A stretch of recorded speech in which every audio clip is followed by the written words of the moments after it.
जी अस्सलाम वालेकुम जी। आवाज़ आ रही है सब लोगों को?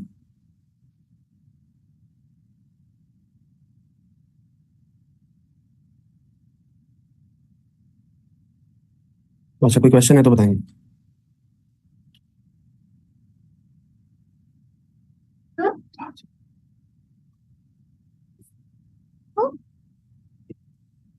जी, कोई क्वेश्चन नहीं है किसी का भी?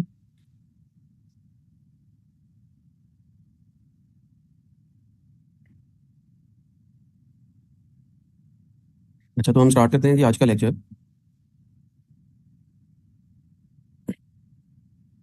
नहीं, बिल्डिंग इमूवेबल है। लेकिन मैंने आपको कल डेफिनेशन बताई थी उसकी, इमूवेबल प्रॉपर्टी की। और उसमें ये लिखा हुआ था कि कोई भी चीज़ जो परमानेंटली लैंड के साथ अटैच होती है वो इमूवेबल प्रॉपर्टी है। तो जो बिल्डिंग है वो चूंकि परमानेंटली लैंड के साथ अटैच है, मूव नहीं कर सकती। यानी आपका घर है पर्सनल, आपका कमर्शियल कोई बिल्डिंग है या कोई फैक्ट्री वगैरह है, इंडस्ट्रियल। तो ये सारे के सारे इमूवेबल प्रॉपर्टी की डेफिनेशन में आते हैं। आप अपना घर बेचेंगे या कोई कमर्शियल प्रॉपर्टी सेल करेंगे तो सेल्स टैक्स चार्ज नहीं होगा। मैंने सिर्फ एक उसकी एक्सेप्शन बताई थी कि एक कॉन्सेप्ट आजकल चला हुआ है प्री फैब्रिकेटेड बिल्डिंग का। यानी वो जो प्री फैब्रिकेटेड बिल्डिंग होती है ना, वो परमानेंटली अटैच नहीं होती लैंड से। जब वो परमानेंटली अटैच नहीं होती तो फिर वो इमूवेबल प्रॉपर्टी की डेफिनेशन में नहीं आएगी। यानी वो फिर मूवेबल प्रॉपर्टी बन जाएगी या मूवेबल गुड्स की डेफिनेशन में आ जाएगी। जब मूवेबल की डेफिनेशन में आ जाएगी तो उसकी सेल परचेज पे फिर सेल्स टैक्स की चार्जेबिलिटी होगी। ये बात मैंने बताई थी आपको। क्लियर है जी ये बात?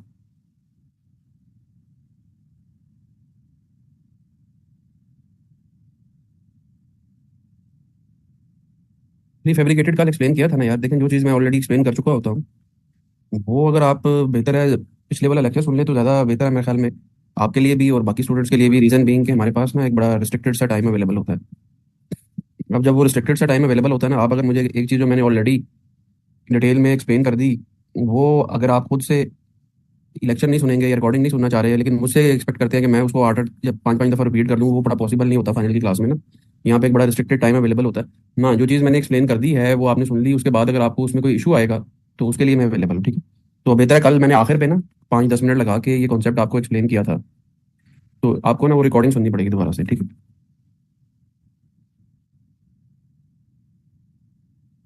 कौन से वाली फाइल नहीं हो रही शो जी? जो ग्रुप में मैंने व्हाट्सएप की थी? अच्छा, मुझे बाकी तो किसी ने कंप्लेन नहीं की, क्योंकि सबका यही मसला आ रहा है। आज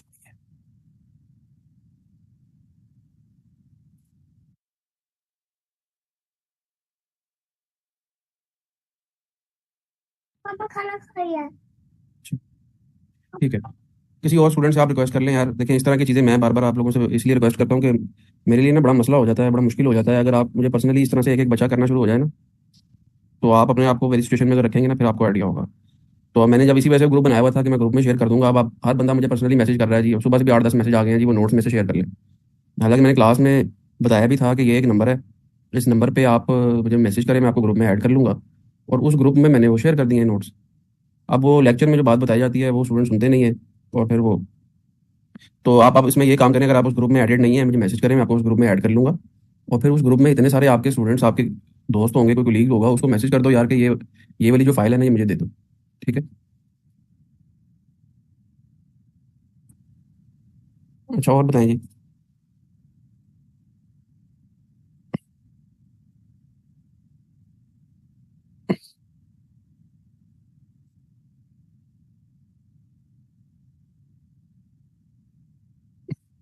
हाँ, तो आप अपने किसी दोस्त वगैरह से पूछ लेना। फिर ज़्यादा बेहतर ये है कि अपने जो आपके साथ आपके जो सीनियर्स हैं या जूनियर्स हैं आपकी फर्म के अंदर, अगर वहाँ पे फर्म में नहीं है तो उस ग्रुप में होंगे जिनको आप जानते होंगे, उनसे पूछे यार कि वो फाइल ओपन हो रही है या नहीं हो रही, या उसको कहें यार मेरे से दोबारा से रीशेयर कर दे।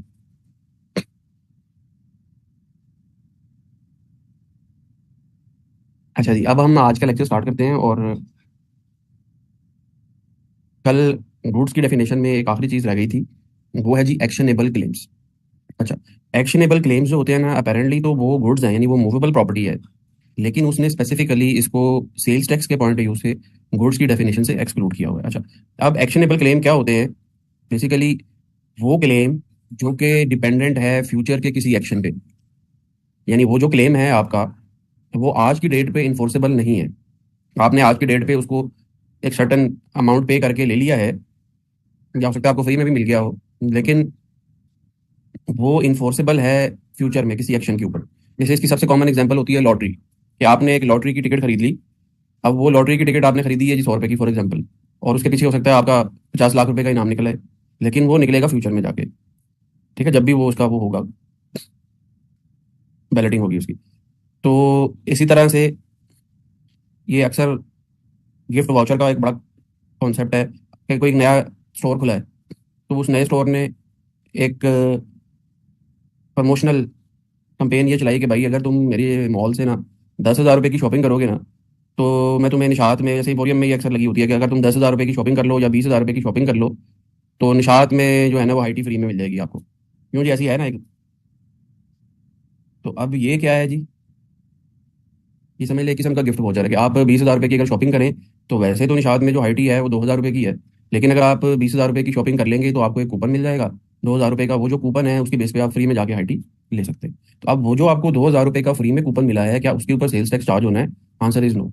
ठीक है, रीजन बीइंग के एक्शनेबल क्लेम जो हैं वो उसने बड़े स्पेसिफिकली सेल्स टैक्स की डेफिनेशन से एक्सक्लूड किए हुए हैं। ठीक है, इस वजह से तो ये दो तीन एग्जांपल्स हैं इसकी, कि मैंने आपको इसकी जनरल कॉन्सेप्ट भी बता दिया। इसके ऊपर एक दो दफा आई कैप में क्वेश्चन आ भी चुका है, मैं आपको दिखा देता हूँ।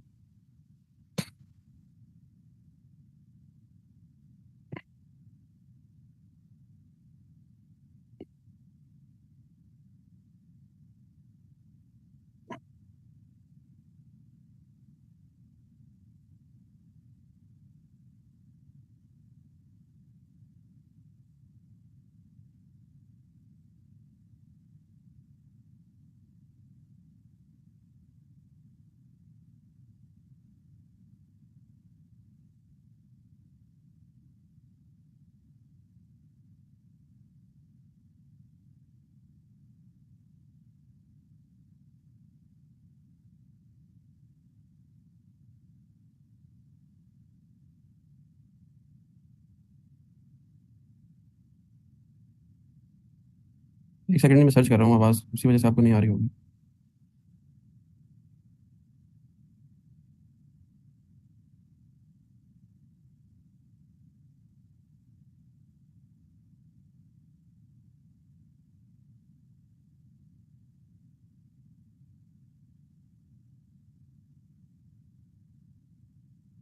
ये क्वेश्चन है जी, ये क्वेश्चन आपसे इस वजह से अभी शेयर नहीं कर रहा कि इनमें काफ़ी सारी चेंजेस हैं, तो आप कंफ्यूज ना हो जाएं। इस वजह से ऑब्वियसली जब तक मैं चेंजेस नहीं करूँगा ये मैं आपसे शेयर नहीं करूँगा। ठीक है, अच्छा। इसमें ये एक न्यूमेरिकल है, ये आई कैप लेवल पे ही आया हुआ है आज से 4-5 साल पहले, पसदार लिमिटेड के नाम से, क्वेश्चन नंबर 24। नॉर्मली होता क्या है कि इस फॉर्म में न्यूमेरिकल जो सेल्स टैक्स का है वो आई कैप के पेपर में आता है, जो कल मैंने आपको दिखाया था ना, नॉर्मली 20 से या 18 से 22 नंबर का। वो आपको एक डाटा देता है कि आप जो हैं वो मैन्युफैक्चरर भी हैं, आप डीलर भी हैं, एंड सो ऑन, इस तरह से। और एक टैक्स पीरियड बता देता है। सेल्स टैक्स में याद रखिएगा जो रिटर्न है वो एक पीरियड की फाइल होती है, यानी 1 मंथ की। यानी सेल्स टैक्स में जो टैक्स ईयर आपने पढ़ा हुआ है ना इनकम टैक्स में, सेल्स टैक्स में वो टैक्स ईयर नहीं होता, वो टैक्स पीरियड होता है, और उसका जो ड्यूरेशन होता है वो 1 मंथ का होता है। यानी हर महीने आपको अपनी सेल्स टैक्स की रिटर्न फाइल करनी होती है। जैसे यहाँ पे उसने मई 2024 लिखा हुआ है, तो मई 2024 की जो रिटर्न है वो अगले महीने जून में फाइल होगी। इसका रूल, और इसको इसको कहते हैं टैक्स पीरियड। और इसका रूल ये होता है कि जो भी आपकी लाइबिलिटी होगी वो आपने 15 तारीख तक जमा करानी होती है फॉलोइंग मंथ में। यानी मई 2024 है तो इसकी लाइबिलिटी आपने 15 जून 2024 तक जमा करानी है, और रिटर्न जो आपने फिर सबमिट करनी है वो 18 तक है। 3 दिन का टाइम आपको और मिल जाता है कि आप जो ऑनलाइन आपने सारे इनएक्सेस वगैरह फिल करने हैं, वो सारा डाटा वगैरह जो सबमिशन करनी है, क्योंकि जो एक बड़ी कंपनी है उस पर तो जो सेल का डाटा होगा या परचेजेस का डाटा होगा वही पता नहीं कितने पेजेस पे चला जाएगा एक महीने का। इनवाइस वाइज आपने एंट्री करनी होती है ना सेल्स टैक्स की रिटर्न में, एक एक जो आपने इनवाइस की है ना अपनी अपने कस्टमर्स को, या जो आपने परचेजेस की हैं अपने सप्लायर से, वो सारी आपने एंटर करनी होती है। तो इसलिए उन्होंने 3 दिन का टाइम एक्स्ट्रा दिया हुआ है कि 18 तक आप रिटर्न सबमिट कर लो, लेकिन पेमेंट जो है वो आपने 15 तक करनी। जो न्यूमेरिकल आपको पेपर में आता है वो आपसे किसी भी एक महीने की सेल्स टैक्स की रिटर्न बनवा लेता है, और उसमें जितने भी कॉन्सेप्ट मैक्सिमम 8-10-12 पॉसिबल हो सकते हैं वो आपसे पूछ लेता है। ठीक है, नॉर्मली वो आपको इस तरह से टेबल बना देता है कि परचेजेस मेरी ये थी, सेल्स मेरी या सप्लाईज मेरी ये थी, और फिर इनसे रिलेटेड एडिशनल इन्फॉर्मेशन। उसमें जाके उसने ये एक पॉइंट दिया हुआ है जी, ये PL distributed gift vouchers worth rupees 450,000 among its customers. The vouchers were to be redeemed at any time between July 2024 to September 2024। आज जो डेट है वो मई है, मई 2024 में आप बैठ के रिटर्न बना रहे हो। जो वाउचर 4.5 लाख रुपए के उसने फ्री में डिस्ट्रीब्यूट किए हैं, ये रिडीमेबल हैं फ्यूचर में। क्या है जी ये फिर एक्शनेबल क्लेम में आ जाएंगे या नहीं आएंगे? ठीक है। हाँ, ये एक्शनेबल क्लेम पे आ जाएंगे और इसके ऊपर सेल्स टैक्स चार्ज नहीं होगा। ठीक है। वरना एक बात आपने याद रखनी है कि यही अगर उसने लिखा होता कि पीएल ने फ्री डिस्ट्रीब्यूशन कर दी गुड्स की, फ्री सैंपल के तौर पे या फ्री में मुफ्त में दे दी गुड्स 4.5 लाख रुपए की, आप उसका कोई रिलेटिव था, कोई जानने वाला था, या वैसे ही उसने एज अ चैरिटी चैरिटी के तौर पे स्टोर में 4.5 लाख रुपए की जो गुड्स है वो फ्री में डिस्ट्रीब्यूट कर दी, तो क्या फिर सेल्स टैक्स चार्ज होना था? हाँ, अभी अभी सिर्फ इतना याद रख लें। इसके अंदर भी फर्दर एक चीज़ और भी है, वो बाद में डिस्कस करेंगे हम, लेकिन अभी सिर्फ इतना याद रख लें कि उस केस में यानी फ्री डिस्ट्रीब्यूशन अगर होगी तो सेल्स टैक्स जो है वो चार्ज होगा। फ्री डिस्ट्रीब्यूशन के कोई भी रीज़न हो सकता है, मैंने आपको बता दिया। सैंपल के तौर पे दे दिए, चैरिटी के तौर पे दे दिए, टेस्टिंग कर ली। बाज़ दफ़ा होता है कि जो गुड्स आपने बनाई होती हैं ना, उनमें से सर्टन गुड्स जो हैं वो आप इंटरनल इंटरनल टेस्टिंग पर्पस के लिए यूज़ कर लेते हैं, टेस्ट करने के लिए कि इसका क्वालिटी कंट्रोल चेक किया जाए, या उसको इंटरनल अपने कंपनी में यूज़ कर लेते हैं। फॉर एग्जांपल आप चेयर्स के मैन्युफैक्चरर हैं, तो जो आपने चेयर्स बनाई हैं उसमें से 20 चेयर्स जो हैं वो आपने अपनी कंपनी में रख ली, तो क्या सप्लाई होगी? बिल्कुल सप्लाई होगी, सेल्स टैक्स चार्ज होगा। ठीक है। लेकिन ये जो एक्शनेबल क्लेम है इनके केस में सेल्स टैक्स की चार्जेबिलिटी नहीं है।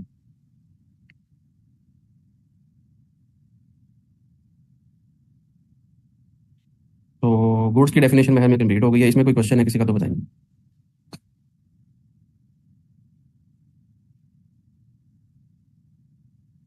जी जी, जब एक्शनेबल क्लेम इन्फोर्स होंगे यानी जुलाई में जाके जब वो रिडीम होंगे, तो फिर आपको सेल्स टैक्स पे करना होगा।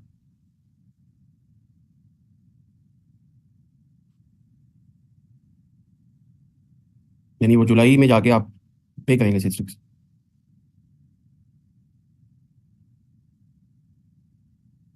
फूड, किस में डिस्कस नहीं किया जी फूड को?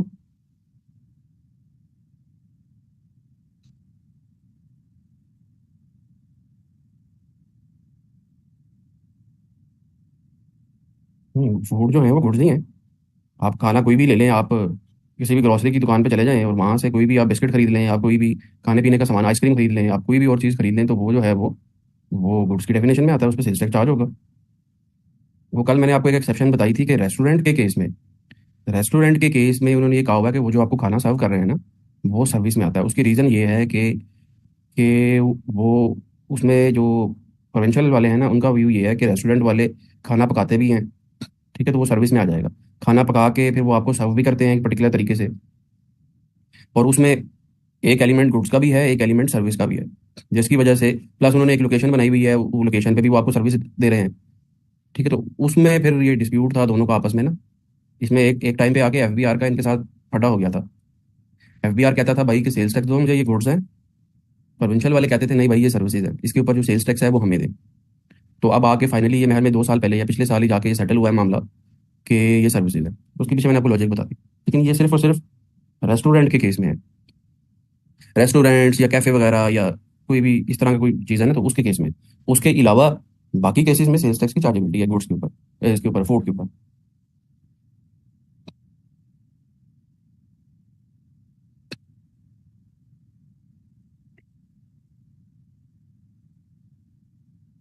ठीक है जी। इसके बाद ये टैक्स पीरियड और ड्यू डेट मैंने आपको बता दिया। सेल्स टैक्स की जो रिटर्न की फाइलिंग है ना, वो मैंडेटरी है कि वो अब आपने ऑनलाइन फाइल करनी है। ठीक है।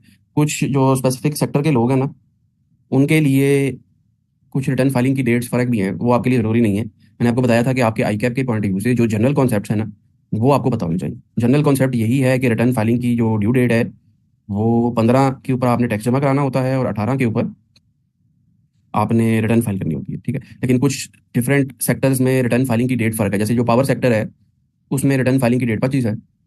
इसी तरह 2 4 और सेक्टर हैं, उनको आपके लिए जानना जरूरी नहीं है। ठीक है। तो ये टैक्स पीरियड और ड्यू डेट जो है इसको भी जरा पढ़ लें सभी लोग, इसमें कोई कंफ्यूजन है तो बताएं।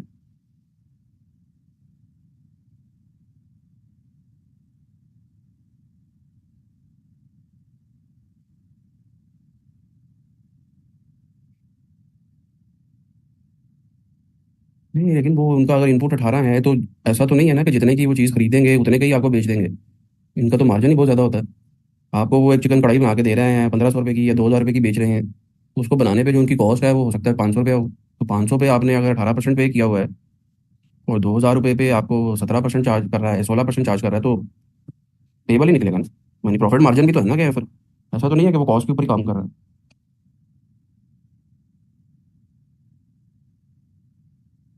और अगर ऐसा हुआ है भी, लेट्स सपोज कुछ ऐसे रेस्टोरेंट्स हैं जो बड़े, उनका मार्जिन बहुत कम है, उनका रिफंड आ जाएगा। अगर आपका इनपुट ज़्यादा है, आउटपुट कम है, तो आपका रिफंड आ जाएगा।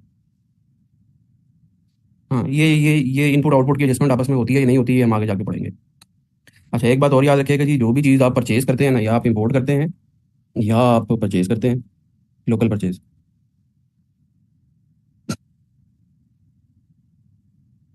इंपोर्ट के ऊपर या लोकल परचेज के ऊपर जो आप सेल्स टैक्स पे करते हैं, उसके लिए टैक्स में जो टेक्निकल टर्म यूज हुई है ना, वो है इनपुट टैक्स। जो गुड्स आप सेल करते हैं या सप्लाई करते हैं, सेल्स टैक्स में जो टेक्निकल वर्ड है वो सेल नहीं है, वो सप्लाईज का है। सप्लाईज का मतलब सेल। उसके ऊपर आप अपने कस्टमर से सेल्स टैक्स रिकवर करते हैं और एफबीआर को पे करते हैं, उसको कहते हैं जी आउटपुट। तो होता क्या है कि आप जो अपना रॉ मटेरियल या जो बाकी की आपकी पैकिंग मटेरियल है, या इसी तरह जो बाकी की कुछ आपकी सर्विसेज वगैरह हैं जो आप परचेज करते हैं या रिसीव करते हैं, उसके ऊपर जो सेल्स टैक्स है ये आप पे करते हैं अपने सप्लायर्स को। ठीक है, मिसाल के तौर पे आपने 100 रुपये का रॉ मटेरियल खरीदा, तो इसके ऊपर 18% सेल्स टैक्स है, ये आपने एफबीआर को पे कर दिया। यही रॉ मटेरियल जो है या जो भी पैकिंग मटेरियल है और बाकी की जो भी आपकी चीज़ें रिक्वायर्ड होती हैं अपने प्रोडक्ट को बनाने के लिए, देखिए ना, किसी भी एक प्रोडक्ट को बनाने के लिए आपके माइंड में तो सिर्फ यही होगा कि भाई एक रॉ मटेरियल लगता है। ऐसा नहीं होता। आपका रॉ मटेरियल ऑब्वियसली सबसे मेजर पोर्शन होता है, लेकिन उसके अलावा बाकी चीज़ें भी तो लगती हैं ना। आपका रॉ मटेरियल लगता है, आपका पैकिंग मटेरियल लगता है, आपकी बिजली लगती है या गैस लगती है, तो बिजली पे भी सेल्स टैक्स होता है, गैस पे भी सेल्स टैक्स होता है।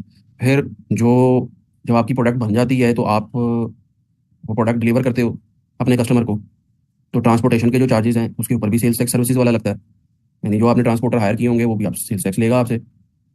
फिर फिर आपने उस प्रोडक्ट की अरेंजमेंट, उसकी इंश्योरेंस कराई होगी, स्टॉक की अपनी इंश्योरेंस प्रीमियम आपने पे किया होगा, उसके ऊपर आपको प्रोविंशियल लेवल पे सेल्स टैक्स चार्ज हुआ होगा। सर्विसेज में मैंने आपको बताया कि प्रोविंशियल वाला सेल्स टैक्स लगता है। फिर आपने बैंकिंग सर्विसेज अवेल की होंगी, आपने हो सकता है एलसी खुलवाई हो, या आपने बैंक से एक वर्किंग कैपिटल की लाइन ली हो, क्योंकि आपके पास तो कैश नहीं है इतने बड़े लेवल पे रॉ मटेरियल खरीदने के लिए। तो आपने बैंकों से लाइन ली हो, एलसी खुलवाई हो, एलसी चार्जेस जब बैंक आपको लगाता है तो उसके ऊपर सेल्स टैक्स लगता है, वो भी सेल्स वो प्रोविंशियल में आता है। चेकबुक चार्जेस, ठीक है। फिर आपने लाजमी टेली कम्युनिकेशन की सर्विसेज ली होंगी, इंटरनेट के बगैर या टेलीफोन के बगैर तो आजकल कॉन्सेप्ट ही नहीं है ना काम का। या इंटरनेट है, आपका मोबाइल है, या लोकल या फैक्स है या प्रिंटर है। तो जो टेली कम्युनिकेशन है, आप कभी गौर कीजिएगा, आपको जो आपके घर का बिल आता है टेलीफोन का, पीटीसीएल की तरफ से आता है, या आपका पर्सनल मोबाइल का जो बिल आता है, अगर पोस्ट पेड है, तो उसके ऊपर आप देखिएगा आपको सेल्स टैक्स चार्ज होता है बिल के ऊपर। अगर प्रीपेड है तो ऑटोमेटिकली कट जाता है, आपको बिल नहीं आता, लेकिन पता नहीं चलता आपको, लेकिन सेल्स टैक्स कटता है उसके ऊपर भी। ठीक है। फिर आपने जो पूरे अपने साल की बुक्स बनाई, उसका आपने ऑडिट कराया। जब आप ऑडिट कराते हैं तो ऑडिटर आपको बिल देता है। ठीक है, तो ऑडिटर का जो बिल होता है, जो फी होती है ऑडिट फी, उसके ऊपर भी सेल्स टैक्स चार्ज होता है। आप, बल्कि आप सब लोगों को तो ज़्यादा पता होगा मेरे से, आप कभी अपने बिल वगैरह देखिएगा क्लाइंट का किसी का। फिर आपने, अगर आपका रॉ मटेरियल इंपोर्टेड है तो इंपोर्ट स्टेज पे आपने अपना कस्टम का एजेंट रखा होगा जो सारी क्लियरिंग कराता है गुड्स की, यानी गुड्स को क्लियर करवाता है रॉ मटेरियल को पोर्ट से, कराची पोर्ट से। तो वो अपने चार्जेस लेता होगा आपसे, उसके ऊपर वो आपको सेल्स टैक्स चार्ज करता होगा। ठीक है। फिर आपका जो है शेयर रजिस्ट्रार होगा, फॉर एग्जांपल अगर आप एक लिस्टेड कंपनी है तो आपके लिए मैंडेटरी है कि आप शेयर रजिस्ट्रार रखें। शेयर रजिस्ट्रार जो है वो सारी जो भी शेयर से रिलेटेड रिक्वायरमेंट्स हैं वो सारी मेंटेन करता होगा। शेयर होल्डर्स का रजिस्टर मेंटेन करता है, डिविडेंड का रजिस्टर बनाता होगा, एंड सो ऑन। उसके वो आपसे चार्जेस लेता होगा, उसके ऊपर सेल्स टैक्स है। तो किसी भी प्रोडक्ट को बनाने के लिए सिर्फ रॉ मटेरियल नहीं होता जिसका इनपुट होता है। ये जो मैंने आपको सारी एग्जांपल्स अभी बताई हैं, यही चीज़ें आई क्या पेपर में इनपुट में पूछता है। ठीक है, ये सारी की सारी चीज़ें जो हैं ये आपका इनपुट का पार्ट बन जाती हैं। अभी तो मैं आपको एग्जांपल में सिंपल सा बता रहा हूँ ना, आपने रॉ मटेरियल लिया है, लेकिन बाकी चीज़ें भी आपका इनपुट का पार्ट होती हैं। और फिर उन सारी चीज़ों की कॉस्ट ऐड करने के बाद आप अपने प्रोडक्ट की एक प्राइसिंग निकालते हैं कि भाई ये सारी चीज़ें निकाल के, मैंने स्टाफ भी रखा हुआ है, उनको मैं सैलरियाँ भी देता हूँ, मैंने वेयर हाउस भी रेंट पे लिए हुए हैं, वो रेंट भी पे करता हूँ। ये सारी चीज़ें प्रोडक्ट की कॉस्टिंग में ऐड होती हैं। ऐड होने के बाद फिर आप अपनी सेल वैल्यू निकालते हो कि भाई ये सारी चीज़ें मिला के मेरा जो सीमेंट का बैग है वो पड़ रहा है 1,000 रुपये का पर बैग। तो अब फिर आप अपनी सेल वैल्यू निकालते हो कि मैं 1,200 का बेच दूंगा मार्केट में। ठीक है, इस तरह से होता है।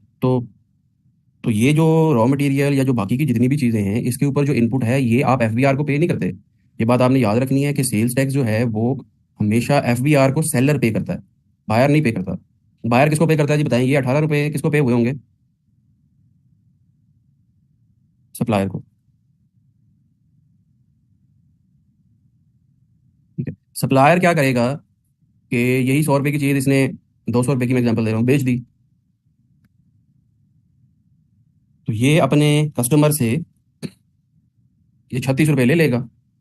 ठीक है, यानी कस्टमर जो है वो सप्लायर को 236 रुपये पे करेगा। ठीक है, यानी ये आप कस्टमर से लोगे 36 रुपये, 18 रुपये आपने अपने सप्लायर को दे दिए हैं। अब आपने एफबीआर को कितने पे करने हैं बताएं? 18। ठीक है, ये आप एफबीआर को पे कर दोगे। तो ये इस तरह से चलता है। इसीलिए सेल्स टैक्स को इनडायरेक्ट टैक्स कहते हैं। अब आप देखें, ये जो सप्लायर है, क्या इसको कोई कॉस्ट पड़ी है? इसने तो क्या किया है, सिंपली कस्टमर से 36 रुपये लिए, जो 18 रुपये इसने सप्लायर को पे किए हुए थे वो वापस अपनी पॉकेट में रख लिए, और जो एडिशनल 18 रुपये इसने कस्टमर से लिए हुए थे वो एफबीआर को पे कर दिए। तो सप्लायर को क्या कोई चीज़ पड़ी है जी? कोई कोई बर्डन पास ऑन हुआ है?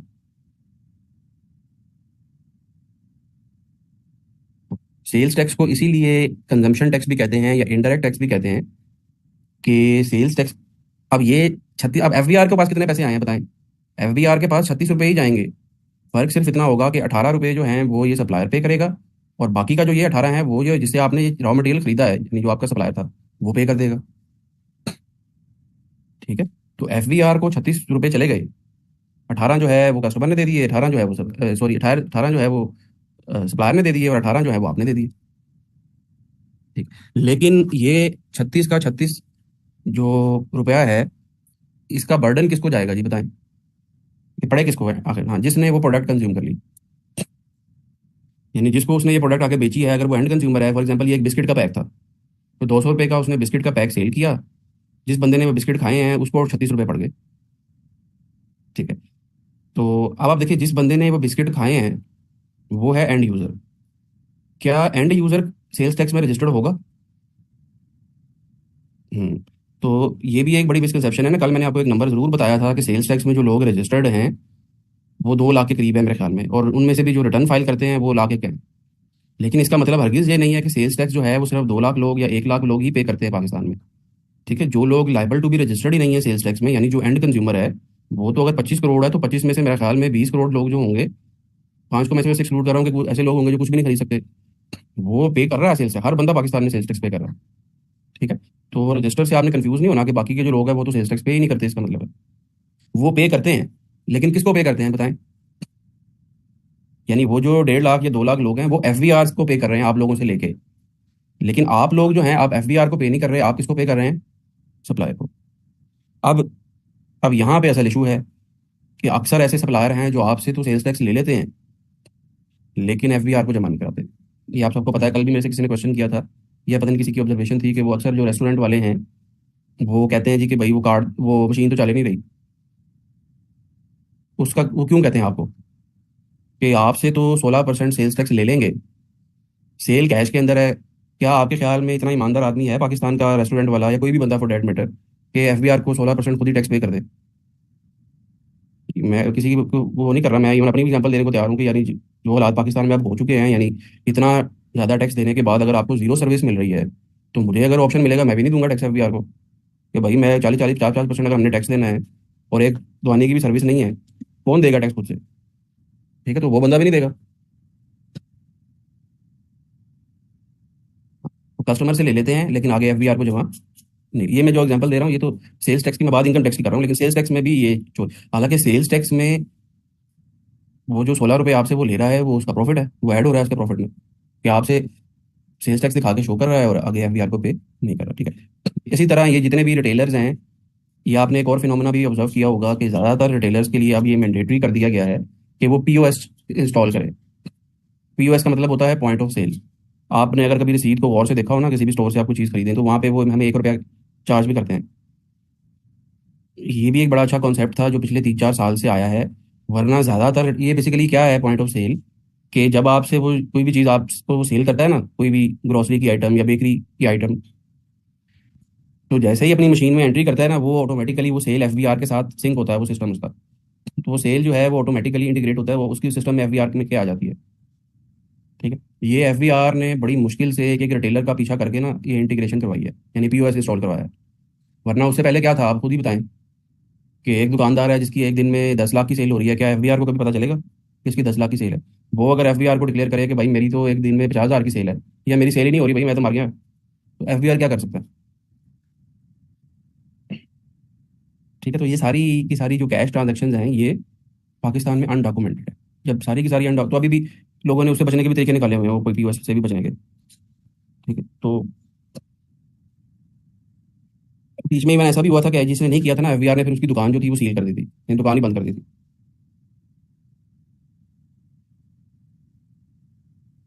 अब ये जो पीओएस है, ये तो सिर्फ और सिर्फ रिटेलर्स के लिए है ना। अब आप खुद से, मैं किसी को ब्लेम नहीं करने लगा, आप अपनी फर्म की एग्जांपल ले लें, अपनी सीए की फर्म्स की एग्जांपल ले लें, या डॉक्टर्स की एग्जांपल ले लें, या इंजीनियर्स की एग्जांपल ले लें। डॉक्टर की बड़ी कॉमन सी एग्जांपल है कि एक डॉक्टर जो है, वो एक दिन में, आपको ऐसे ऐसे डॉक्टर भी मिलेंगे हॉस्पिटल्स के अंदर जो एक एक दिन में 5-5, 10-10 लाख रुपए एक दिन में कमा लेते हैं। ठीक है, यानी इतनी कंसल्टेंसी है, रोज़ की 2-3 सर्जरियाँ करते हैं प्राइवेट, और फिर शाम को क्लिनिक में अपने जाते हैं, जहाँ पे एक जो है मरीजों की लाइनें लगी हुई हैं, 25-25, 30-30, 50-50 मरीज एक दिन में आते हैं। एक एक मरीज से वो 5-5, 10-10 हज़ार रुपये ले रहे हैं, वो कमा रहे हैं। लेकिन क्या एफबीआर के पास वो नंबर जा रहा है? नहीं जा रहा है। तो वहाँ पे भी अभी रिसेंटली एफबीआर ने लॉ में एक चेंज कर दी है, वो मैं आपको इनकम टैक्स में पढ़ाऊंगा, कि वहाँ पे भी अब मैंडेटरी कर दिया गया है कि पीओएस इंस्टॉल करना है, पॉइंट ऑफ सेल। ठीक है, इसी तरह से ये जो सीए की फर्म्स हैं, जो सर्विसेज कैश में रेंडर हो रही हैं, क्या आपके ख्याल में सारी डिक्लेयर होती होंगी एफबीआर को? यही तो लोग बैठे हुए हैं जो जो खुद से लोगों को एडवाइस करते हैं कि टैक्स कैसे चोरी करना है। क्या खुद खुद टैक्स देते होंगे एफबीआर को पूरा? बिल्कुल नहीं देते।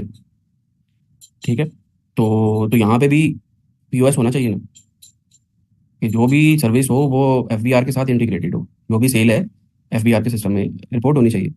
तो ये इस तरह के, ये जो पॉइंट ऑफ सेल है, ये सिर्फ रिटेल आउटलेट्स में तो लग गया है, लेकिन रिटेल आउटलेट्स के अलावा बाकी बेतहाशा जो सेक्टर्स हैं वहाँ पे नहीं है। ठीक है, अभी उन्होंने लॉ में चेंज की है इनकम टैक्स में कि उसको लगाएं, बहरहाल उसकी इंप्लीमेंटेशन पे लग जाएंगे अभी 10-15 साल। तो इन सारे रीजंस की वजह से हमारे यहाँ जो है वो टैक्स की अवॉइडेंस है। अवॉइडेंस नहीं, एवेजन है, सॉरी। अवॉइडेंस का मतलब क्या होता है जी, बताएं।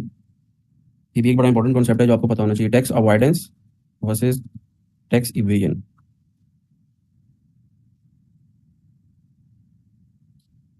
इवेजन का सिंपल उर्दू में मतलब है टैक्स चोरी कर रहे हैं आप। ठीक है, यानी आप कंसीलमेंट कर रहे हैं, concealment of income, over under statement कर रहे हैं। अंडर स्टेटमेंट का मतलब कि आपकी सेल्स तो रेस्टोरेंट की एक दिन की 10 लाख रुपए की है, लेकिन एफबीआर को रिपोर्ट सिर्फ 5 लाख करता है वो। ये अंडर स्टेटमेंट है, ये भी टैक्स की इवेजन है। ठीक है, तो ये जो टैक्स इवेजन है, ये इलीगल है जी। ठीक है, ये इलीगल है और पनिशेबल है, पनिशेबल ऑफेंस है अंडर द लॉ।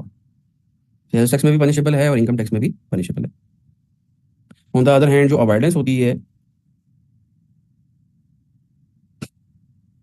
जी जी, अभी मैंने आपको बताया जो अभी लॉ आया है ना रिसेंटली, ये आज से कुछ 4-5 महीने पहले ही आया है, उसमें रेस्टोरेंट्स के लिए भी मस्ट कर दिया गया है। लेकिन अभी उसकी इंप्लीमेंटेशन उसी तरह से शुरू नहीं हुई, क्योंकि इन्फोर्सेबिलिटी नहीं है ना एफबीआर की तरफ से। मैं बता रहा था ना, उस पर भी टाइम लग जाएगा। पहले नहीं था रिक्वायरमेंट, अभी आ गई है होटल्स पे भी। उसमें से उन्होंने कुछ एक्सेप्शंस दे दी हैं, बल्कि ये चूंकि बड़ा इंपॉर्टेंट कॉन्सेप्ट आपको पता होना चाहिए, सिर्फ आपको एक दफ़ा दिखा देता हूँ जी, एक नज़र, तो पढ़ेंगे हम डिटेल में इसको इनकम टैक्स में।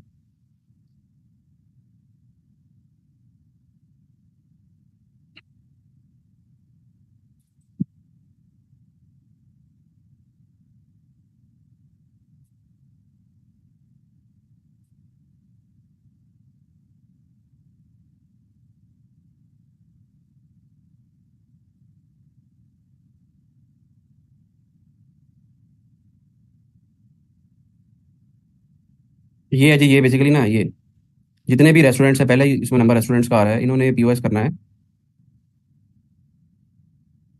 इनमें ये दो एक्सक्लूजन है बस, कोई फूड कोर्ट है या कोई एयर कंडीशनिंग में नहीं है, एयर कंडीशन नहीं है कोई भी रेस्टोरेंट,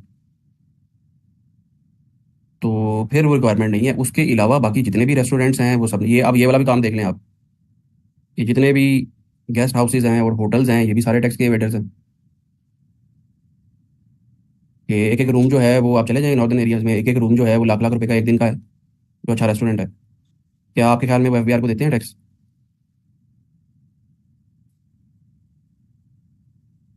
फिर ये ट्रैवलिंग, ये भी बहुत बड़ा टैक्स एवेजन वाला एरिया, ट्रांसपोर्टर्स, सारी सारी कलेक्शन कैश में है।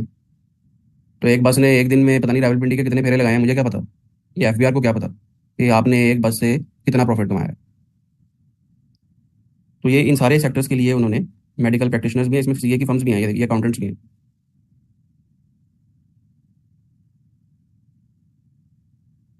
जो अपनी पर्सनल कैपेसिटी में काम कर रहे हैं उनके उनको बस एक्सेप्शन है। बाकी जितनी भी फर्म्स हैं और कंपनीज हैं उनके लिए भी मैंडेटरी कर दिया गया। हॉस्पिटल्स के लिए भी मैंडेटरी है जी। तो ये ऑनलाइन इंटीग्रेशन है, ठीक है। ये फिर हम इनकम टैक्स में इसको डिटेल में डिस्कस करेंगे। तो मैं वापस आ जाता हूँ जी।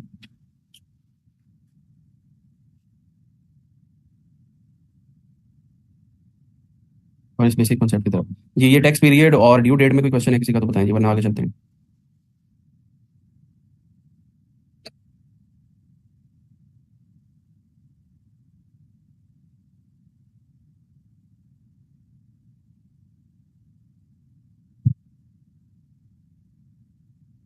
अच्छा, मुझे आज पैक वालों ने ये बात बताई है कि 9th और 10th मुहर्रम जो है ना, उस पे क्लासेस नहीं होंगी, मेरे ख्याल में कोई भी क्लास नहीं होगी। तो 9th एंड 10th जो है वो नेक्स्ट वीक में किस दिन आ रहे हैं? मेरे ख्याल में ट्यूसडे और वेडनेसडे को है। तो फिर हमारी ये दो क्लासेस तो अगले हफ्ते गई। ठीक है, लेकिन इसको फिर हमें ना कवर करना होगा। ये हमेशा से पैक वो ट्रेडिशन से आया उनका, कि वो ट्रेडिशन क्या है, रिक्वायरमेंट भी है कि 9th और 10th को ना वो क्लास नहीं, वैसे तो संडे वाले दिन भी क्लास हो जाती होती है, लेकिन 9th एंड 10th को क्लास नहीं करते। तो फिर ये जो दो क्लासेस हमारी स्किप हो जाएंगी ना, ये फिर हमें कवर करनी होंगी, ठीक है। उसके लिए फिर मैं आपको संडेज वाले दिन दो संडे ऑन करने पड़ेंगे, ठीक है।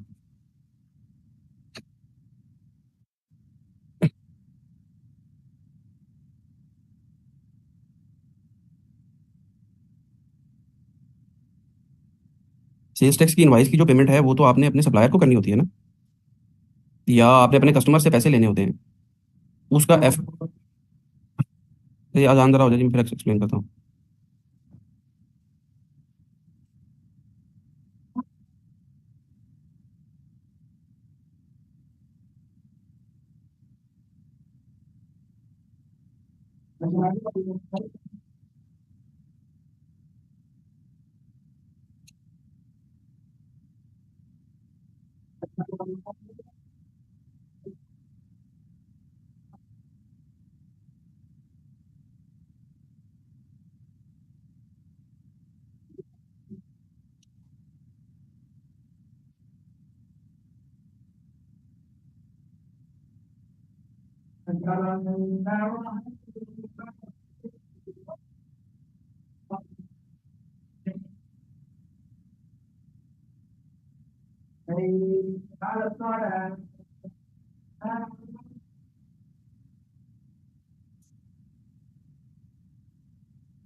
जी, आवाज़ आ रही है जी?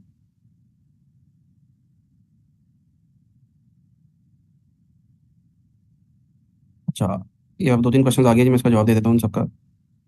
एक तो पहला क्वेश्चन किसी ने किया, जो मुझे समझ आया, अगर ऐसा ऐसा नहीं है तो मुझे बता दीजिएगा। वो ये था कि भाई मैंने 200 रुपये की गुड्स बेची, 36 का उसके ऊपर सेल्स टैक्स कस्टमर को चार्ज किया, और उसमें अपना इनपुट एडजस्ट करके 18 रुपये मैंने अगले महीने की 15 तारीख तक एफबीआर को दे देने हैं।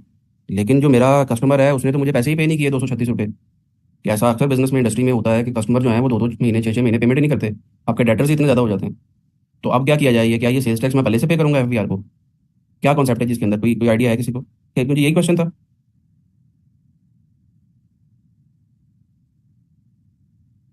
हाँ करना होगा, इसका जवाब यही है।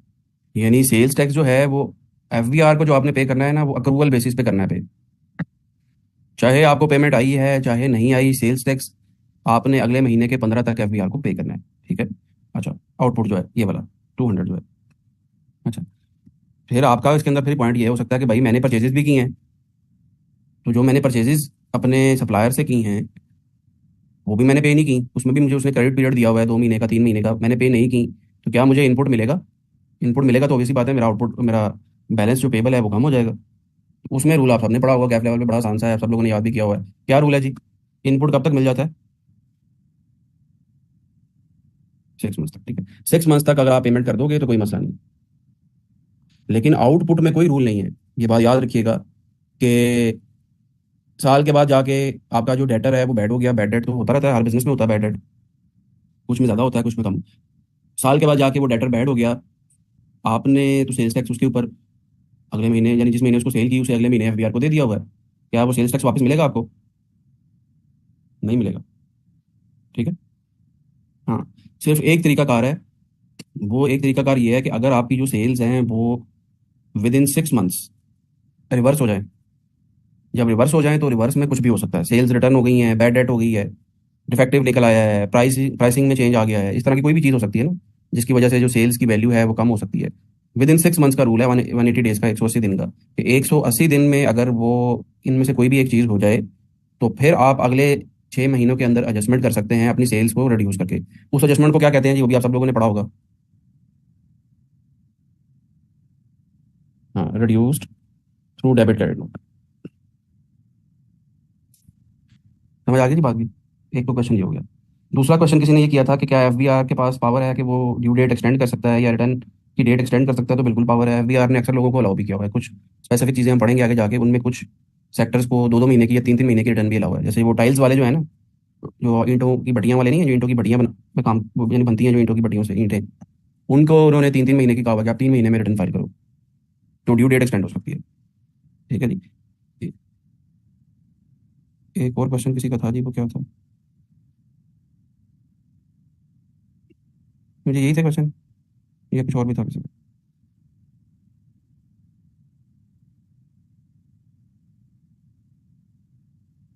हाँ, आउटपुट जिस महीने का होगा ना वो आपने उसी महीने में डिक्लेयर करना है। ऐसा नहीं हो सकता कि आपने सेल आज की है और डिक्लेयर जो है वो 5 महीने के बाद करें। अगर आप ऐसा करेंगे तो क्या चीज़ है ये खुद बताया, मैंने आपको भी थोड़ी देर पहले बताया कि अगर आप कंसीलमेंट करेंगे तो क्या है जी ये? टैक्स की एवेजन है। यानी जो टैक्स एफबीआर को आज मिलना था वो 6 महीने के बाद अगर मिलेगा तो एफबीआर आपको क्या, फिर आपने टैक्स, जब आपने 6 महीने के बाद जाके एफबीआर को टैक्स खुद से जमा करा दिया, तो टैक्स की एवेजन तो नहीं है फिर ये, जब आपने जमा करा दिया 6 महीने। लेकिन एफबीआर को 6 महीने लेट मिला है, तो अब वो क्या करेगा? उसके लिए एक कॉन्सेप्ट है डिफॉल्ट सरचार्ज का, कि भाई 6 महीने पहले अगर मुझे पैसे मिले होते, मैं बैंक में रख लेता तो 22%, तो बैंक 22 तो नहीं 20.5% काइबर है, तो उसमें 20% तो मुझे रिटर्न आ जाना था। तो वो लेट हो गया, तो अब बैंक एफबीआर वाला आपसे डिफॉल्ट से चार्ज चार्ज करता है। ठीक है, डिफॉल्ट से चार्ज भी याद रखिएगा। इस दफ़ा बजट में इसका रेट चेंज हो गया है, पहले ये रेट था 12%, अब उसने लिख दिया जी 12% और KIBOR +3%, whichever is higher.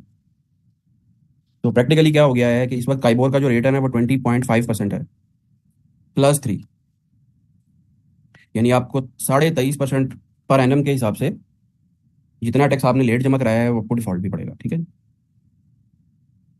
Paper के पॉइंट से एक बात याद रखिएगा कि पेपर में अगर डिफॉल्ट चार्ज का कॉन्सेप्ट आ जाता है और काइबोर का रेट उसने नहीं दिया हुआ, ठीक है, तो फिर आपने 12% ही लगाना। लेकिन अगर उसने आपको काइबोर का रेट पेपर में दे दिया है कहीं पे, तो फिर जो है वो आपको इन दोनों को चीज़ों को यूज़ करना है, काइबोर +3 या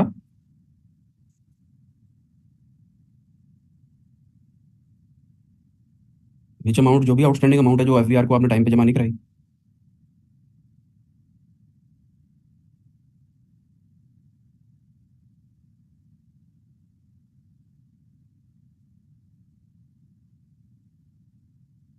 नहीं, काइबोर रोज काइबोर जो है ना लॉ में जो डिफाइंड है ना, वो 3 मंथ्स का काइबर है। काइबर वैसे रोज तो नहीं चेंज होता, काइबर या तो 1 मंथ का होता है या 3 मंथ का होता है या 1 ईयर का होता है। काइबोर जो होता है ना वो हर 2-2 महीने के बाद स्टेट बैंक ऑफ पाकिस्तान जो है वो अनाउंस करता है, तो 2 महीने के बाद चेंज होता है, डेली बेसिस पे नहीं चेंज होता।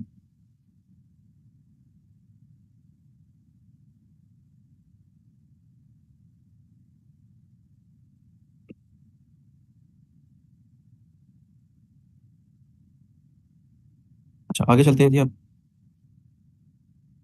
तो ये मैंने आपको कल स्कोप ऑफ टैक्स स्टार्ट किया था कि 18% सेल्स टैक्स चार्ज होगा। कब चार्ज होगा जी? Of the value of taxable supplies made by registered person in the course or furtherance of any taxable activity carried on by him. और second क्या है जी? Goods imported into Pakistan irrespective of their final destination. आगे bracket में लिखा हुआ है tariff और नॉन टैरिफ। अच्छा, अब मैं इन दोनों जो सेंटेंसेज हैं इनको एक्सप्लेन करता हूँ जी। पहले वाले सेंटेंस की अगर मैं बात कर लूँ ना, तो उसने कहा है जी, in order to understand the main concepts following terms should be understood.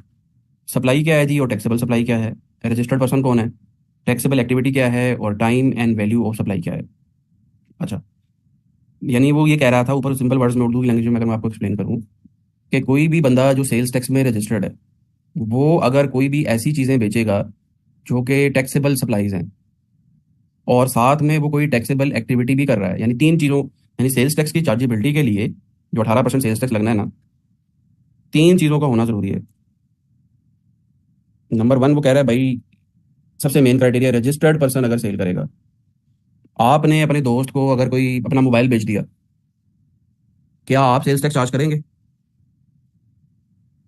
बताएं जी। आप अगर, तो आप लाइबल टू बी रजिस्टर्ड है सेल्स टैक्स में, तभी करेंगे ना, वरना तो नहीं करेंगे। ठीक है। तो इसके लिए इसका मतलब ये हुआ कि हमारे लिए ये जानना बहुत ज़रूरी है कि कौन कौन सा बंदा है जिसको लॉ में ये कह दिया गया है कि उसने सेल्स टैक्स में रजिस्टर्ड होना है। ठीक है। इसका जवाब यही है कि भाई आप तो पर्सनल कैपेसिटी में सेल कर रहे हो अपना मोबाइल, अनलेस कि आपका बिजनेस हो मोबाइल की सेल परचेज का।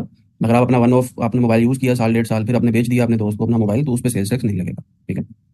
तो बेसिकली इसके पीछे जवाब आपको तब मिलेगा सही जब आप ये पढ़ेंगे कि कौन कौन सा बंदा जो है वो सेल्स टैक्स में लाइबल टू बी रजिस्टर्ड, क्योंकि जो लाइबल टू बी रजिस्टर्ड है उसके लिए उसने कहा है कि सेकंड नंबर पे तुमने ये देखना है कि क्या जो चीज़ें वो सप्लाई कर रहा है यानी सेल कर रहा है वो टैक्सेबल सप्लाई है या नहीं है।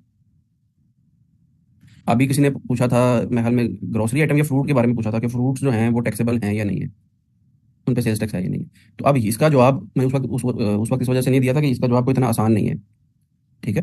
इसका जवाब इस सेकंड वाली टर्म के अंदर है कि जो चीज़ आप सेल कर रहे हो क्या वो टैक्सेबल है या नहीं है। ये हम टैक्सेबल सप्लाई की में जाके डिटेल से पढ़ेंगे कि कौन कौन सी गुड्स जो हैं वो टैक्सेबल हैं और कौन कौन सी गुड्स जो हैं वो टैक्सेबल नहीं है। ठीक है। आगे चलते हैं, क्योंकि इस तरह अगर मैं जवाब दूं तो फिर आपके लिए कॉन्सेप्ट नहीं बनेगा ना, फ्रूट पे सेल्स टैक्स है या नहीं है। पाकिस्तान में या दुनिया में तो पता नहीं कितनी लाखों और हज़ारों और मिलियंस की चीज़ें हैं, मिलियंस में चीज़ें हैं जो सेल परचेज होती हैं। तो क्या आप कल को कोई आपसे पूछ ले कि भाई बताओ ये जो है ये कुशन, इस पे सेल्स टैक्स लगेगा या नहीं लगेगा सेल, तो ये इस तरह से कॉन्सेप्ट नहीं बनेगा। ठीक है। आपको बेसिक कॉन्सेप्ट पता होना चाहिए, उसके बैक एंड पे फिर आप जवाब देंगे। और तीसरी बड़ी इंपॉर्टेंट चीज़ है कि टैक्सेबल एक्टिविटी भी होनी चाहिए। ठीक है। अगर टैक्सेबल एक्टिविटी नहीं हो रही, आप रजिस्टर्ड हैं सेल्स टैक्स में या लाइबल टू बी रजिस्टर्ड हैं, आपने जो गुड्स बेची हैं वो टैक्सेबल हैं, लेकिन आप कोई टैक्सेबल एक्टिविटी नहीं कर रहे, तो फिर भी सेल्स टैक्स चार्ज नहीं होगा। ठीक है। अब ये इसके पीछे क्या लॉजिक है ये भी मैं आपको एक्सप्लेन करता हूँ। ठीक, तो तीनों चीज़ें अगर प्रेजेंट हैं किसी भी एक पर्टिकुलर ट्रांजैक्शन में, तो फिर सेल्स टैक्स की चार्जेबिलिटी होनी है। अगर तीनों चीज़ें प्रेजेंट नहीं है, तीनों में से कोई एक भी प्रेजेंट नहीं है, सेल्स टैक्स की चार्जेबिलिटी नहीं होगी। ठीक है। अब मैं ब्रेक करने लगा हूँ जी, 15 मिनट्स की ब्रेक के बाद वन बाय वन इन सारी टर्म्स को हम डिस्कस करते हैं।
जी आवाज़ आ रही है जी।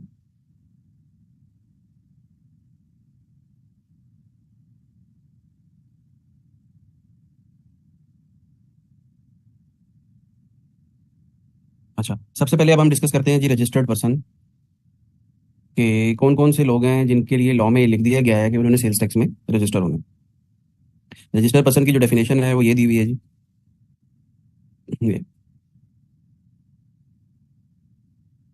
Means a person who is registered or is liable to be registered under this act, provided that a person liable to be registered but not registered under the act shall not be entitled to any benefit available to registered person under any of the provisions of this act or the rules made thereunder।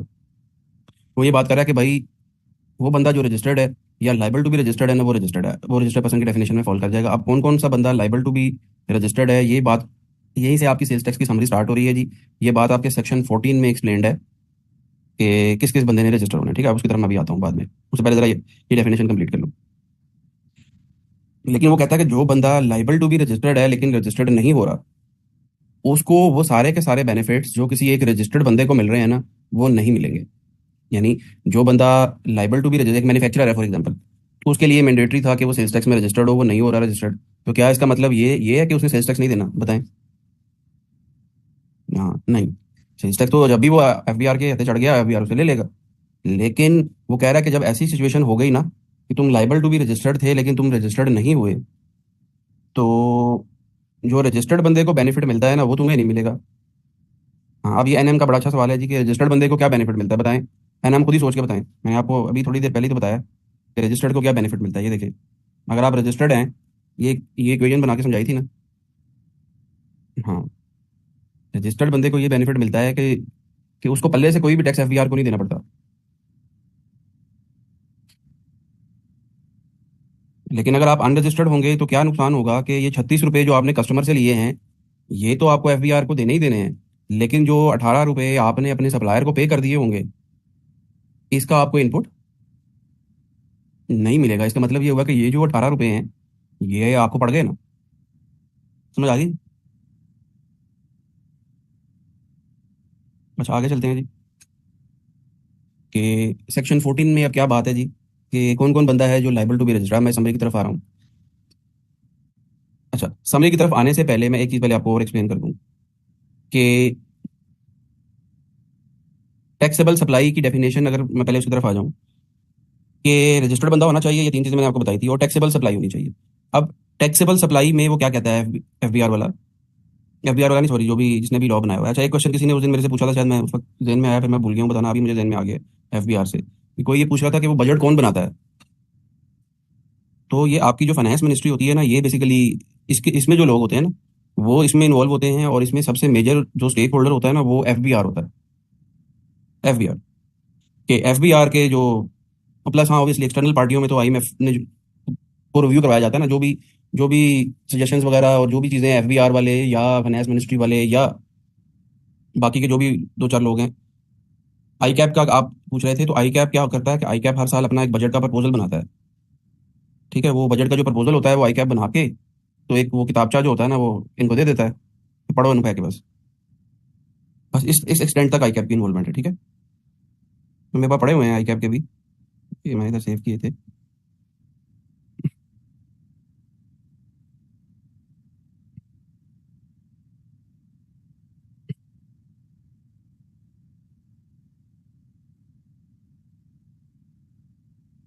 ये आई cap का इस दफा के budget proposal है।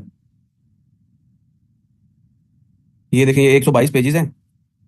122 pages पे जो भी proposal इनके माइंड में आया ना, इन्होंने लिख लुक के तो उनको दे दिया है। ये टोटल जरा देखें, ये 19, 8, 23, 48, 28, ये मेरे हाल में कुछ 100-200 प्रपोजल हैं जो इन्होंने बना के दे दिए हैं। आप जरा एज अ लेमैन के तौर पे आप खुद से बताएं कि क्या वो इसको पढ़ना भी पसंद करेंगे, ये सारे डॉक्यूमेंट को, 122 को। बस ये है हमारा आई कैप का, जो जो बेसिकली जो लोग चलाते हैं आई कैप को, वो आप खुद से सोच लें कि किस लेवल के वो ऑपरेट कर रहे हैं।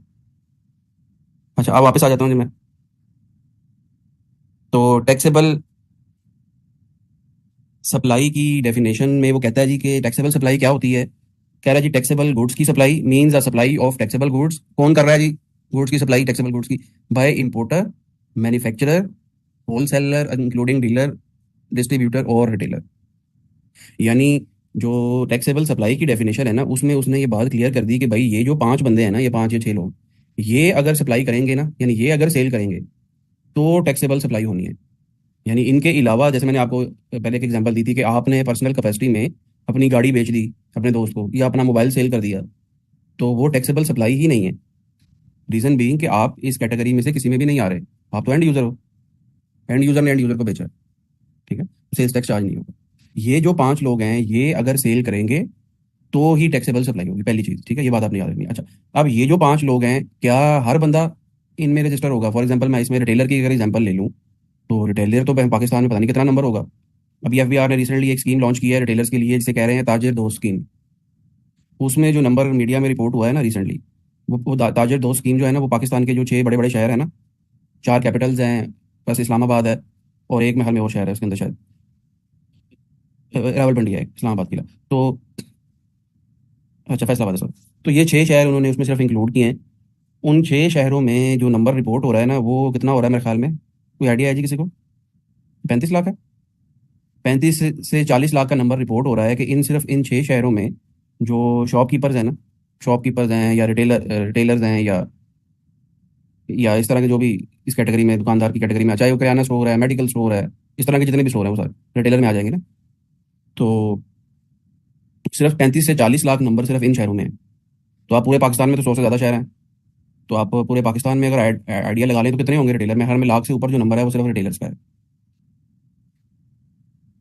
वो लाख कह रहा हूँ, करोड़।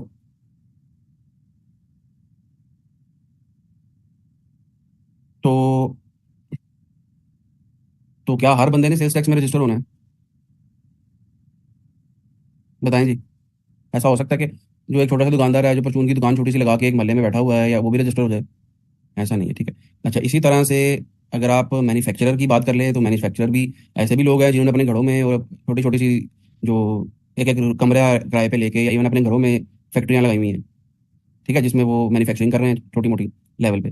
तो क्या उन लोगों ने भी रजिस्टर होना है? सब ने? ऐसा नहीं है, ठीक है। इन लोगों के बारे में उसने टैक्सेबल सप्लाई में तो लिख दिया कि ये लोग अगर सेल करेंगे तो इन्होंने सेल्स टैक्स की चार्जेबिलिटी करनी है, लेकिन सेक्शन 14 में जाके फिर उसने बताया हुआ है कि इनमें से भी किन लोगों ने रजिस्टर होना है और किन लोगों ने नहीं होना रजिस्टर, ठीक है। उसके लिए फिर मैं अब यहाँ पे आता हूँ जी। मैन्युफैक्चरर की अगर हम बात कर लें, मैन्युफैक्चरर से ये मैंने समझी किस तरह से बनाई हुई है जी। यहाँ पे मैंने मेन डिस्क्रिप्शन बताई हुई है कि कौन सा सेक्शन है, उसकी हेडिंग लगाई हुई है, और उससे रेलिवेंट जो भी सेक्शन है या रूल है या एसआरओ है, वो यहाँ पे लिखा हुआ है। फिर एक उसके बाद अगली जो कैटेगरी है वो इंपोर्टर की है। इंपोर्टर की कैटेगरी इस वजह से मैंने अलहदा की हुई है कि इंपोर्टर की टैक्सेशन और उसकी जो प्रोविजंस हैं लॉ के अंदर वो डिफरेंट है, ठीक है। तो इंपोर्टर को मैंने अलहदा किया हुआ है। और उसके बाद जो बाकी के लोग हैं ना, जिसमें मैन्युफैक्चरर आ जाता है, डीलर है, डिस्ट्रीब्यूटर है, होलसेलर एंड रिटेलर है, वो मैंने अलहदा किया हुआ है। ये मैन्युफैक्चरर के बाद ये जो लोग हैं ना सप्लाई चेन में, ये वाले, ये बेसिकली ट्रेडर होते हैं, ये वाले dealer, distributor, wholesaler and retailer. ये ट्रेडिंग करते हैं, यानी ये सामान लेके अपना मार्जिन ऐड करते हैं और बेच देते हैं। मैन्युफैक्चरर जो होता है वो रॉ मटेरियल से कन्वर्जन करता है। जबकि जो इंपोर्टर है, इंपोर्टर में दो कैटेगरीज हो सकती हैं। एक होता है जी कमर्शियल इंपोर्टर, और एक होता है मैन्युफैक्चरर इंपोर्टर। क्या फ़र्क होता है जी दोनों में, ज़रा बताएं। कमर्शियल इंपोर्टर क्या होता है, कोई आइडिया है किसी को?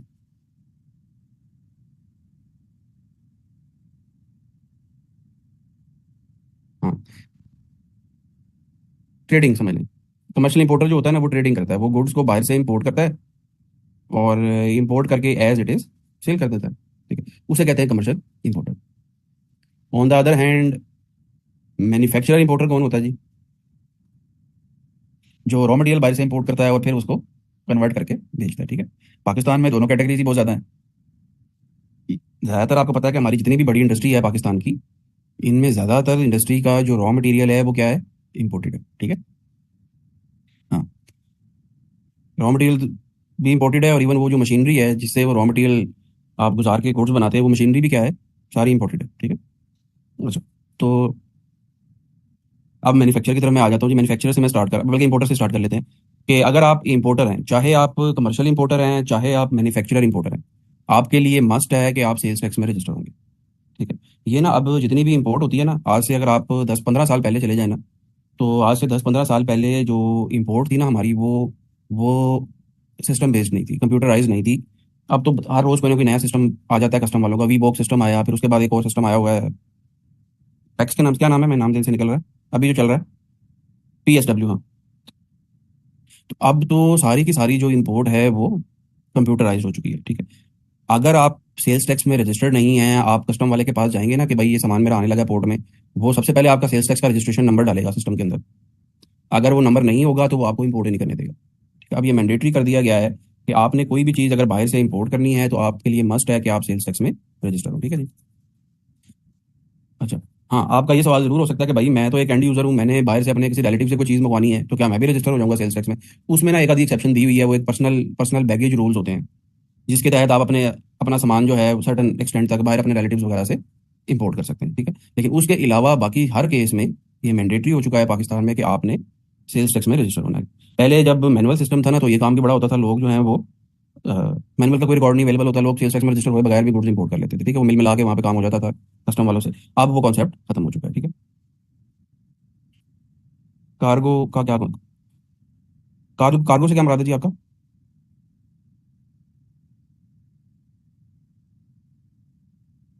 कार्गो का टैक्स से तो कोई ताल्लुक नहीं है, वो तो ट्रांसपोर्टेशन की आप बात कर रहे हो या क्या, शिपमेंट की बात कर रहे हो, क्या कह रहे हो? कोई नहीं, मैं इधर हूँ, आप चले जाओ। मैं इधर हूँ, आप चले जाओ।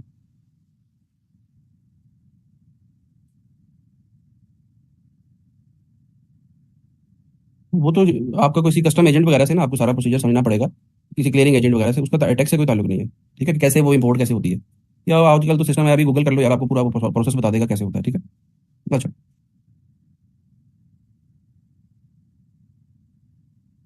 अच्छा, आगे चलते हैं जी। अच्छा, उसके बाद अगली जो कैटेगरी है वो है जी मैन्युफैक्चरर की।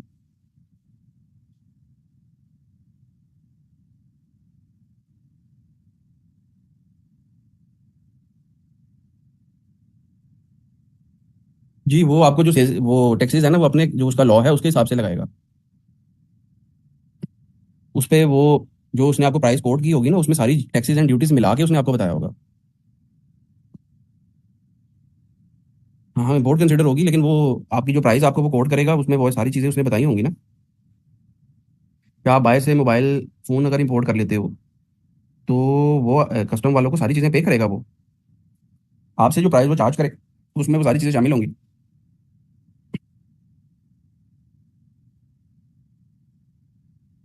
उसमें फ़र्क सिर्फ इतना होगा कि आप चूंकि एंड यूज़र हो ना, तो आप चूंकि एंड यूज़र हो तो आपको वो ये नहीं कहेगा कि ये लो पकड़ो भाई, ये कस्टम से जाके क्लियरेंस करके आओ, या ये पकड़ो और ये इतने टैक्सेस एंड ड्यूटीज़ बन रही हैं ये पे करो। वो काम वो अपने एजेंट से करवाएगा। वरना नॉर्मली क्या होता है कि जो मैन्युफैक्चरर होता है ना, या जो ट्रेडर होता है, वो जब गुड्स इंपोर्ट करता है तो उसने अपना कस्टम एजेंट खुद से रखा होता है, क्लियरिंग एजेंट वहाँ पे पोर्ट पे हायर किया होता है, जो ये सारी चीज़ें क्लियरेंस करवाता है। वही टैक्सेस भी पे करता है। आप अपने चेकबुक काट के उसको देते हो भाई कि इतना सेल्स टैक्स बन रहा है, इतना इनकम टैक्स बन रहा है, इतनी कस्टम ड्यूटियाँ बन रही है, आप पे करते हैं अपने बैंक अकाउंट से। आपके केस में यानी ऑनलाइन शॉपिंग के केस में फ़र्क सिर्फ इतना होगा कि वो सारे पैसे आपसे ले लेगा लेकिन क्लियरेंस वगैरह खुद कराएगा। अपना कोई बंदा उसने रखा होगा, ऑब्वियसली बात है, वरना आपको अगर कहना शुरू हो जाए तो कोई खरीदे ही ना चीज़ें, ठीक है। अच्छा, आगे चलते हैं जी। अगली कैटेगरी है मैन्युफैक्चरर की।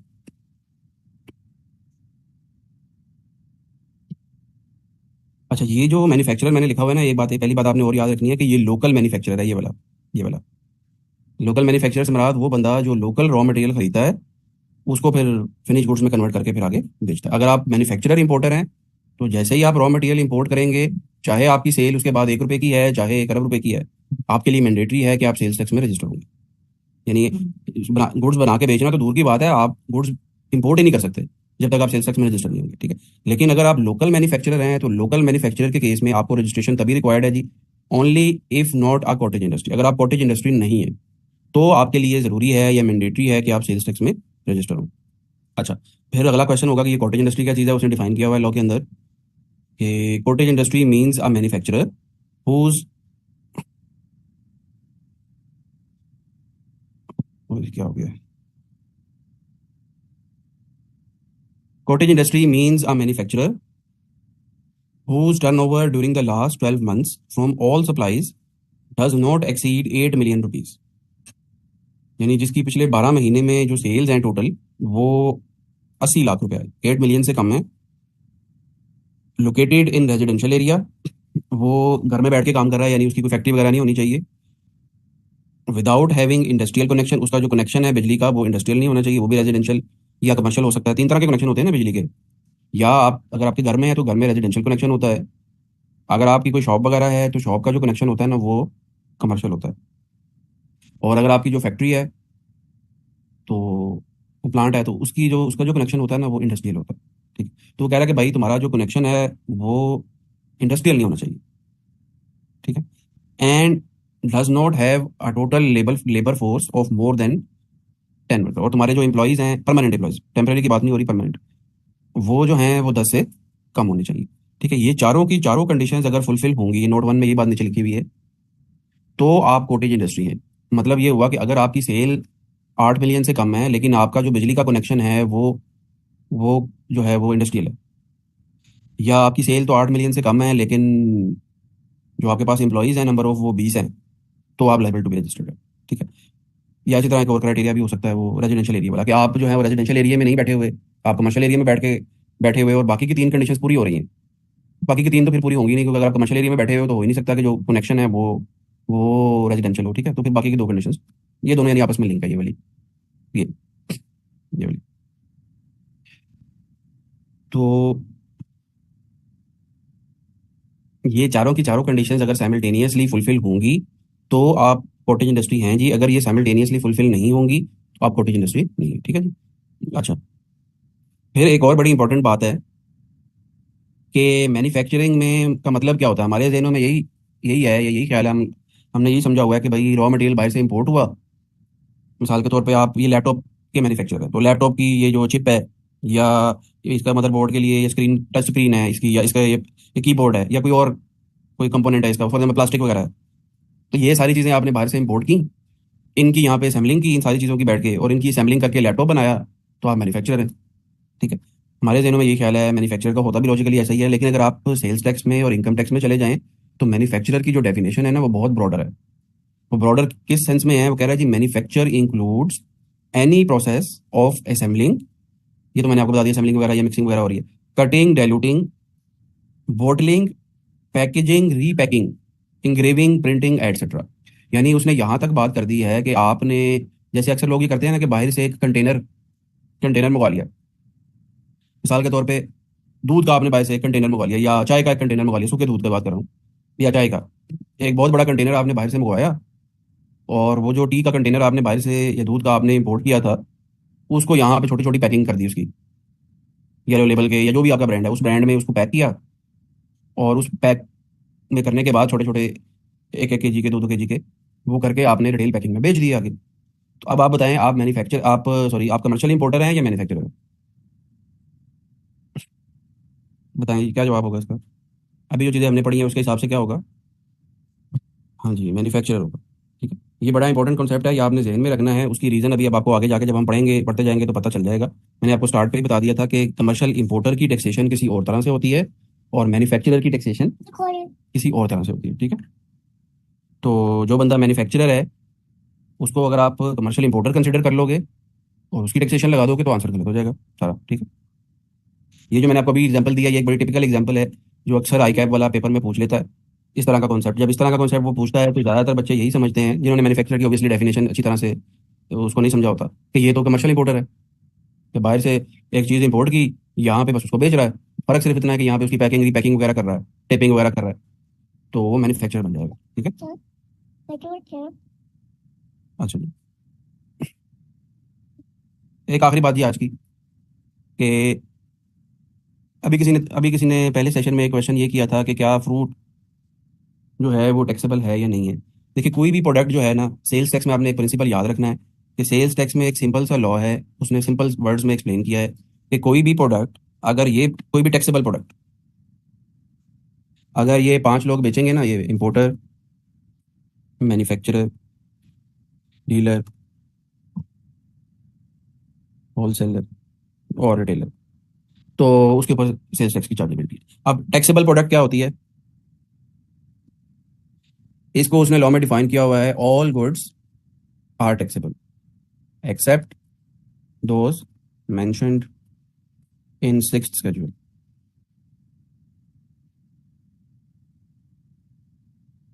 फिक्स स्केजुअल जो है ना वो एग्जाम्पशन का है। तो इसका सिंपल सा जवाब ये है कि जितनी भी गुड्स हैं पाकिस्तान में या दुनिया में, जो पाकिस्तान में ऑब्वियसली जिनमें मैन्युफैक्चरिंग हो रही है जिनकी या ट्रेडिंग हो रही है, अनलेस के वो गुड्स जो हैं वो सिक्स स्केजुअल में आ जाएं, उनके ऊपर सेल्स टैक्स की चार्जेबिलिटी होगी। तो फ्रूट की भी जो आपने बात की थी, फ्रूट जो है वो सिक्स में आ रही है, ठीक है, इस वजह से उनके ऊपर सेल्स टैक्स नहीं लगता, ठीक। लेकिन रूल ये है, ये आपने हमेशा के लिए ध्यान में रख लेना है। आपसे कल को 2 साल के बाद 10 साल के बाद कोई बंदा पूछ ले भाई ये बताओ इस प्रोडक्ट पे सेल्स टैक्स है या नहीं है, उसका सिंपल सा जवाब है सिक्स कैजुअल खोलो, उसमें 100 200 300 के करीब आइटम्स हैं, उनमें देख लो भाई, उनमें अगर ये आइटम आ रही है तो इसके ऊपर सेल्स टैक्स नहीं है। लेकिन अगर उनमें वो उस कैजुअल में वो आइटम नहीं आ रही और आप ये काम कर रहे हो, ये तीन काम, तो सेल्स टैक्स की चार्जेबिलिटी होगी, ठीक है जी, समझ आ गई बात जी। अच्छा, तो अब आखिरी बात जी आज की इसी इसी की कंटिन्यूएशन में, कि और इसका मतलब ये हुआ कि जो सिक्स्थ स्केजुअल है ना वो डील करता है एग्जाम्पशन से या एग्जाम गुड से। अच्छा, अब हमने ये बात पढ़ ली कि जो कॉटेज इंडस्ट्री है वो तो लाइबल टू बी रजिस्टर्ड ही नहीं है। अब जब वो लाइबल टू बी रजिस्टर्ड ही नहीं है लेकिन वो सेल तो कर रही है टैक्सेबल गुड्स की, यानी उसकी सेल जो है वो 80 लाख रुपए से कम है, लेकिन वो बेच तो रहा है ना कोई गुड्स, साल के तौर पे वो लैपटॉप सेल कर रहा है या ये सोफा बेच रहा है या मोबाइल बेच रहा है, तो क्या सेल्स टैक्स वो चार्ज करेगा या नहीं करेगा जी, बताएं।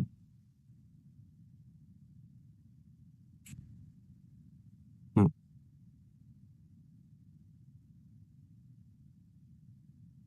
सेल्स टैक्स की चार्जेबिलिटी, क्योंकि वो लाइबल टू बी रजिस्टर्ड ही नहीं है। अच्छा, लेकिन इसको ना इसके अंदर एक एक चीज़ और है, वो मैं आपको फिर अगले लेक्चर में एक्सप्लेन करूंगा, क्योंकि वो भी थोड़ी सी इससे हट जाएगी, वो जब रिटेलर का कॉन्सेप्ट आएगा ना फिर यहाँ से लिंक कर दूंगा उसको। लेकिन इसको ना आई कैप कह रहा हूँ, एफबीआर ने फिर फर्दर क्लैरिफाई भी किया हुआ है सिक्स स्केजुअल में, अगर आप जाएंगे ना, ये इसी समरी में मैंने सिक्स स्केजुअल दी हुई है, दिया हुआ है आगे। तो सिक्स स्केजुअल में आई कैप एफबीआर ने स्पेसिफिकली ये बात लिख दी है कि जो कॉटेज इंडस्ट्री सप्लाईज करेगी ना उस पर सेल्स टैक्स चार्ज नहीं होगा।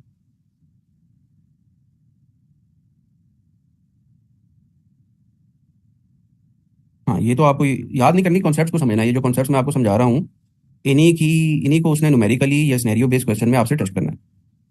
तो याद नहीं करना आपने इनको, इनके कॉन्सेप्ट्स को समझना है, ठीक है। तो ये सिक्स कैजुअल है जी, पेज नंबर 372 में दिया हुआ है। इसमें ये कैसे इसका इसका स्ट्रक्चर कैसे बना हुआ है ये मैं आपको डिटेल में बाद में एक्सप्लेन करूंगा। सिक्स कैजुअल को इसमें सिर्फ अभी आपको वो क्लॉज पढ़ाने जा रहा हूँ मैं, जो लिखी हुई ये है जी,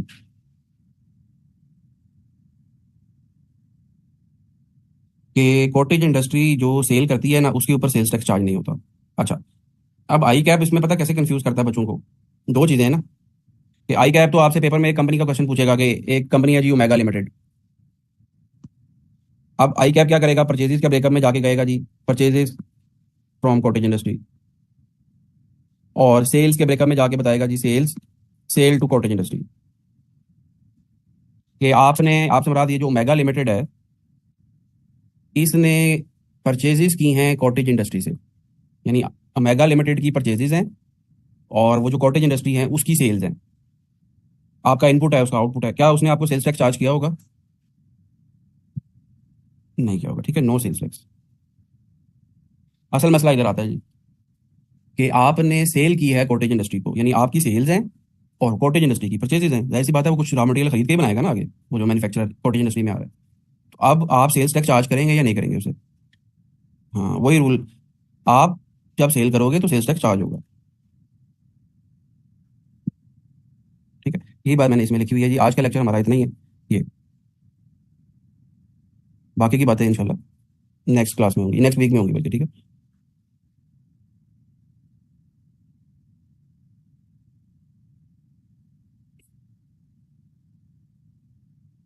हाँ, फिर जो बंदा जो है वो सेल्स टैक्स आगे चार्ज नहीं कर सकता वो अपनी कॉस्ट में ऐड करता है, ऐसे ही।